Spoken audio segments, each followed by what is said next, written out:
Lumière aujourd'hui sur Christophe Willem en tournée avec son nouvel et 6e album Panorama, un album plus intimiste sur le ton de la confidence et sur des sonorités dansantes. Christophe Willem nous ouvre son cœur en gardant son empreinte musicale qui va donc nous ambiancer à la Commanderie Adolphe vendredi 10 mars.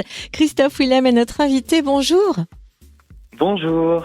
Alors la tournée, elle a déjà débuté, elle se poursuit jusqu'en décembre je crois, est-ce que tout se passe bien ? Écoutez, tout se passe à merveille, vraiment ravi de retrouver le public, il y a une énergie assez dingue sur scène, donc c'est un vrai plaisir, vraiment un vrai plaisir. Et est-ce que tu es déjà venu dans notre région et plus particulièrement dans le Jura ? Je crois que je suis déjà venu à la Commanderie justement, j'ai un doute mais je crois que je suis déjà venu.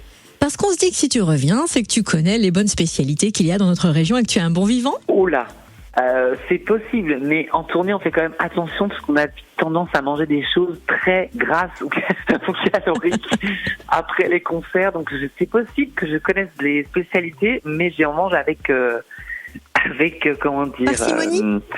Ouais, parcimonie, c'est vrai. Bon, si tu le permets Christophe, on va feuilleter ton album Souvenir, on revient en 2006 quand tu remportes la Nouvelle Star. Marianne James te surnomme alors affectueusement la tortue. Sur le coup, toi tu le prends comment ? Moi très bien, parce que je trouvais que c'était hyper affectueux en fait comme surnom, et puis la symbolique était mignonne, donc moi ça m'a jamais dérangé en fait, bizarrement. Beaucoup de gens pensaient que ça m'avait dérangé, mais en fait pas du tout. 17 ans plus tard, quel regard tu portes sur cet épisode de ta carrière ?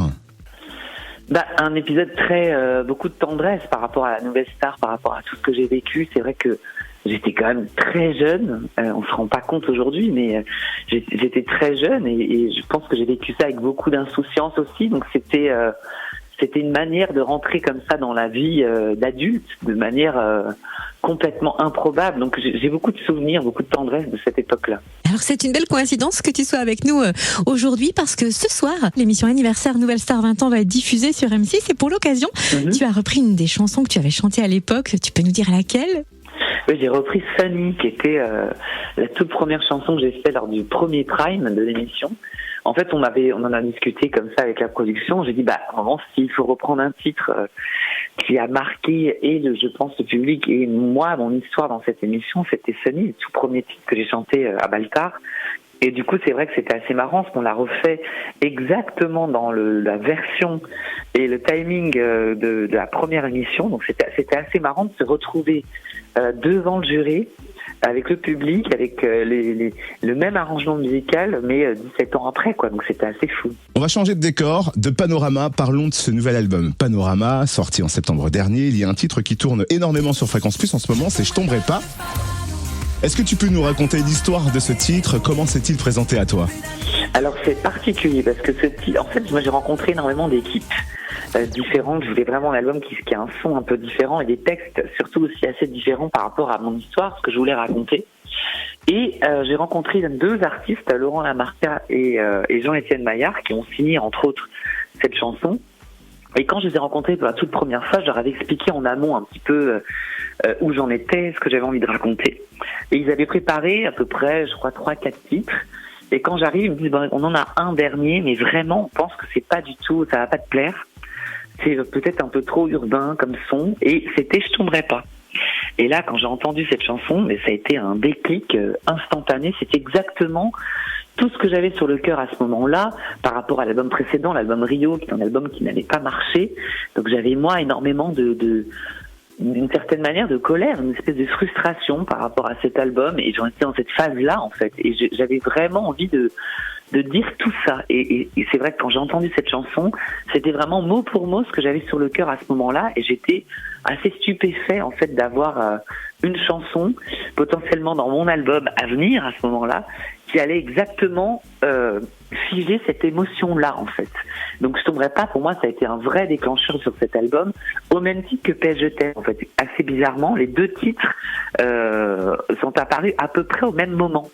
Donc les deux, PS Je t'aime racontait justement cette histoire, ce désamour qu'a eu, ce sentiment d'abandon que j'ai pu ressentir, et Je tomberai pas racontait plus l'autre aspect, la frustration, l'incompréhension et d'une certaine manière aussi la colère par rapport à moi-même, à ce que je vivais à ce moment-là. Donc c'était assez marrant. Et justement, pour rebondir sur PS Je t'aime, coécrit avec Slimane, comment s'est passée votre rencontre et comment s'est fait la connexion sur ce titre ?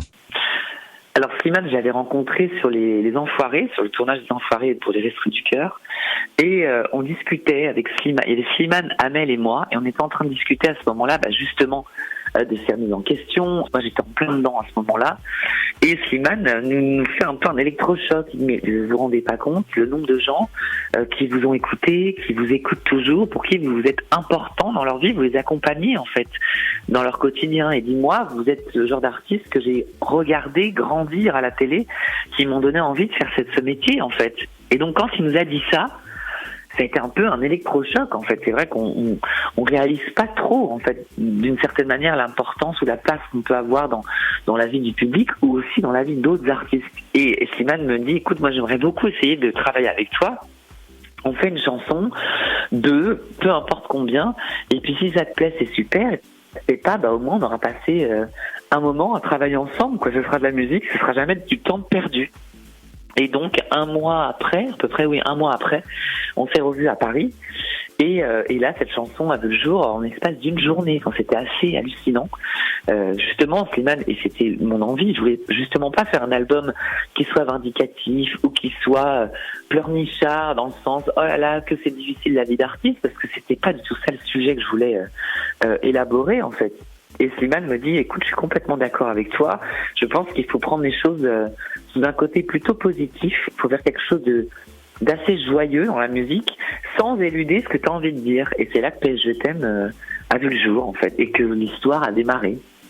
C'est très réussi. Je voudrais pas faire l'impasse sur plein de chansons parce qu'il y a des moments très forts, notamment Solitude. Et il y a des chansons coup de cœur qu'on a adorées. J'aime beaucoup.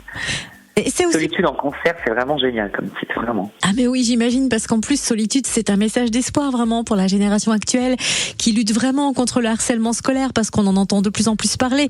Enfin, de plus en plus, je sais pas, mais en tout cas, on voit plus les jeunes qui en sont victimes, donc là, c'est peut-être un message d'espoir. Je pense que les langues se délient. Ouais, en fait, je pense que les langues se délient beaucoup, et c'est ça qui est bien. Moi, c'est aussi beaucoup ce que j'ai observé entre l'album Rio et Panorama, donc cette période de remise en question.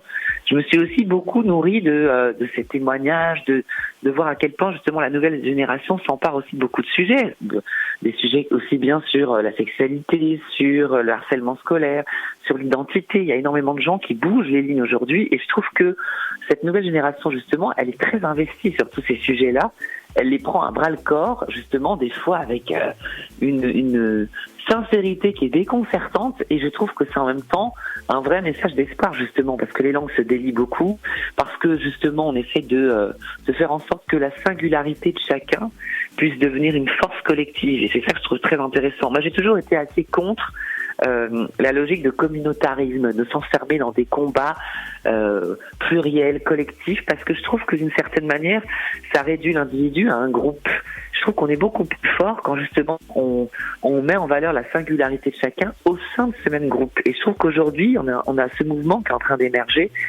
C'est toute une génération, et je trouve ça vachement bien. Et c'est vrai que dans l'album Solitude parle justement ça, de ce harcèlement scolaire que moi j'ai pu subir, de la manière aussi, d'une certaine manière, dont on transpose des choses avec mon métier aujourd'hui, dont la notoriété isole aussi beaucoup aussi, malgré tout.